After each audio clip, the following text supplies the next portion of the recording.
जय एवरीवन, स्वागत है आपका हमारे channel Indian defence analysis Hindi में, जहां आपके लिए लेकर के आते हैं इंडियन डिफेंस से जुड़ी सारी प्रमुख अपडेट्स को। और आज के अपने इस वीडियो में हम बात करने वाले हैं डीआरडीओ के मिसाइल प्रोग्राम के बारे में।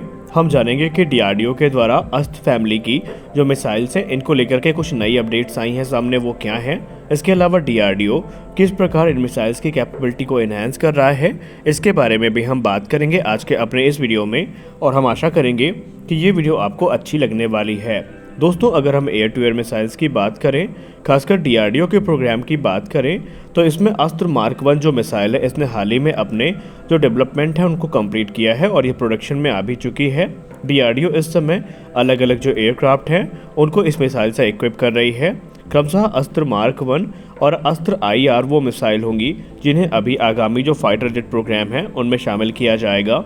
जैसे कि अस्त्र IR एक ऐसी मिसाइल होगी जिसकी रेंज 80 किलोमीटर की होगी, वहीं जो अस्त्र मार्क 1 है ये 110 किलोमीटर दूरी तक मार करने में सक्षम होगी। वहीं हमने हाल ही में आपको वीडियो के माध्यम से अवगत करवाया कि डीआरडीओ के द्वारा जो अस्त्र मार्क 2 प्रोग्राम है वो भी पूरी रफ्तार के साथ आगे बढ़ रहा है। अस्त्र mark 2 basically dual pulse rocket motor के साथ हमें देखने को मिलेगी, जिसके चलते इसकी रेंज 160 किलोमीटर के आसपास आकी गई है। और आपको याद होगा, एयरफोर्स डे यानी 8 अक्टूबर के दिन एक प्रोमो वीडियो रिलीज किया गया था इंडियन एयरफोर्स के द्वारा, जहां पर उस वीडियो में हमने देखा था कि सुखोई 30 MKI फाइटर एयरक्राफ्ट की सहायता से जो Astra mark 2 beyond visual range air to air missile है, इसको लॉन्च करते दिखाया गया था। अब क्योंकि अस्त्र मार्क 2 एक कैपेबल मिसाइल होने वाली है, तो संभावित है कि इसका इस्तेमाल भारतीय वायुसेना के जितने भी फाइटर जेट्स हैं उनसे किया जाएगा। लेकिन अस्त्र मार्क 2 के अलावा अस्त्र मार्क 3 जो मिसाइल है उसको लेकर के भी डीआरडीओ काफ़ी रफ्तार के साथ आगे बढ़ रही है। दरअसल अस्त्र मार्क 3 में solid fuel ducted ramjet technology का इस्तेमाल किया जाएगा, जिसको हम SFDR भी कहते हैं। और इसके चलते अस्त्र मार्क 3 मिसाइल की जो रेंज है वो हमें 340 से 350 किलोमीटर तक देखने को मिल सकती है। हाल ही में defence research and development organisation के द्वारा जो SFDR टेक्नोलॉजी है, इसको लेकर के ग्राउंड बूस्टर, नोजल्स बूस्टर और परफॉर्मेंस ऑफ सेपरेशन जो ट्रायल्स हैं इनको कंप्लीट किया गया है। दरअसल 2 फ्लाइट ट्रायल्स SFDR के ऑलरेडी कंडक्ट किए जा चुके हैं डीआरडीओ के द्वारा, और इस समय डीआरडीओ एक फुल फ्लेज जो मिसाइल है उसको डेवलप करने में लगा हुआ है। और माना जा रहा है कि अगले वर्ष के मध्य तक इसके जो ट्रायल्स हैं वो भी शुरू कर दिए जाएंगे। अस्त्र मार्क 1 और अस्त्र मार्क 2 की बात करें तो ये काफ़ी कैपेबल प्लेटफॉर्म होने वाले हैं, लेकिन अस्त्र मार्क 3 को डिफेंस एक्सपर्ट्स काफ़ी अधिक प्रमुखता दे रहे हैं। और उसके पीछे का कारण एक ये है कि अस्त्र मार्क 1, अस्त्र मार्क 2 हो या फिर फ्यूचर की अस्त्र मार्क 3 मिसाइल हो, इनमें कॉमन इजेक्टर लॉन्चर का इस्तेमाल किया जाएगा, जिसे हम अस्त्र लॉन्चर कहेंगे। और इसे ऑलरेडी कई बार टेस्ट किया जा चुका है, और हाल ही में जो अस्त्र मार्क 2 का लॉन्च हुआ था वो इसी की सहायता से किया गया था। अस्त्र परिवार की सारी मिसाइल्स के आने के बाद इंडियन एयरफोर्स की beyond visual range strike capability कई गुना ज़्यादा बढ़ने वाली है, और डिफेंस एक्सपर्ट्स इसे गेम चेंजर के तौर पर भी देख रहे हैं।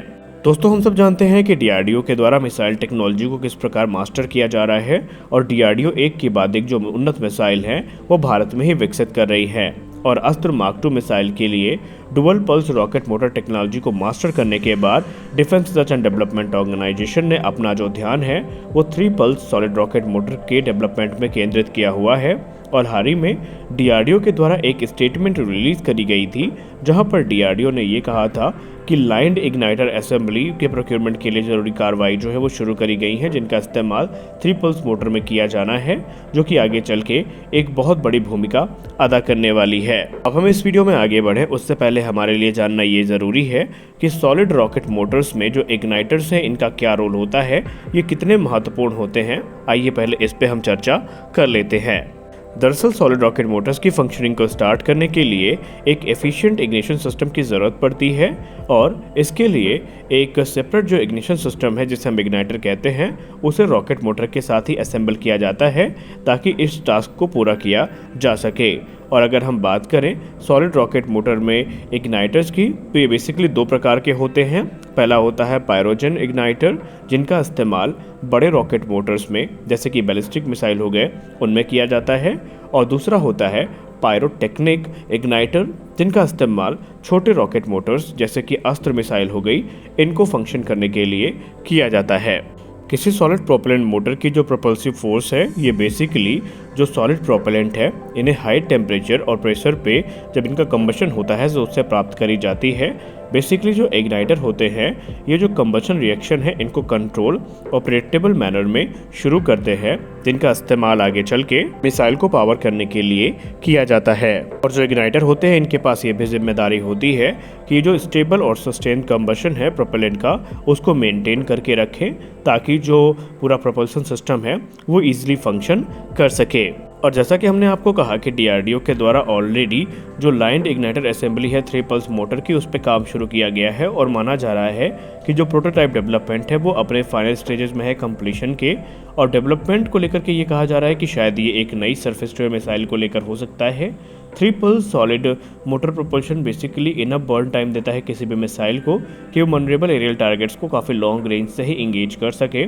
इसके अलावा डीआरडीओ एक नए सॉलिड रॉकेट मोटर पे भी काम कर रहा है जिसे हम थ्रोटेबल एसआरएम के नाम पर जानेंगे, जो कि एक high on demand thrust modulation को प्रदान करेगा। और इसको लेकर के कहा जा रहा है कि ये एक हाइब्रिड मिसाइल होने वाली है जो कि बेसिकली लिक्विड फ्यूल्ड इंजन और जो सॉलिड मोटर की सिंप्लिसिटी है उसको कंबाइंड करेगी। और इस प्रकार के जो प्रपल्शन है इन्हें काफ़ी ज़्यादा इम्प्रूव्ड माना जा रहा है क्योंकि इससे मिसाइल की जो काइनेमेटिक परफॉर्मेंस है वो काफ़ी ज़्यादा इंक्रीज़ होगी। और इसके अलावा जो अनवांटेड बर्निंग है उसको भी कंट्रोल किया जा सकेगा, जिससे कि एक लंबे समय तक जो सस्टेन रेंज है वो इस मिसाइल के पास उपलब्ध होगी। तो आज के इस वीडियो में हमने बात करी डीआरडीओ के मिसाइल टेक्नोलॉजी के बारे में, जहाँ पर हमने अलग अलग मिसाइल्स के बारे में और आगामी जो प्रोग्राम है उनके बारे में चर्चा करी। हम आशा करते हैं कि ये वीडियो आपको अच्छा लगा होगा। वीडियो अच्छा लगा तो वीडियो को लाइक करिए, नए हैं तो चैनल को सब्सक्राइब करिए। मिलते हैं अगले वीडियो में, तब तक के लिए जय हिंद।